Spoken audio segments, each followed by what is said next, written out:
marine warning. Sterling, Virginia has issued a special marine warning for Chesapeake Bay north of Pools Island, Maryland, Chesapeake Bay from Pools Island to Sandy Point, Maryland, Patapsco River including Baltimore Harbor, Chester River to Hi, Queenstown, Steve. I'm getting an Maryland, EAS Eastern right Bay, now. Chesapeake Bay from Sandy Point to North Beach, Maryland, until 8:15 p.m. At 6:48 p.m., National Weather Service Doppler radar indicated a line of thunderstorms capable of producing wind gusts in excess of 34 knots from 25 nautical miles northwest of Baltimore to 36 nautical miles west of Hanover Street Bridge, moving east at 20 knots.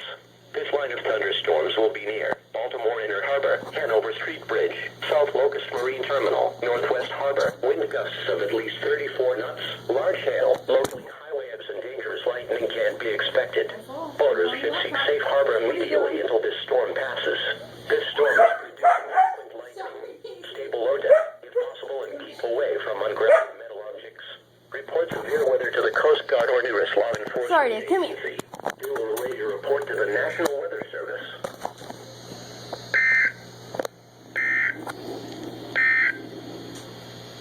The next two high tides for Baltimore.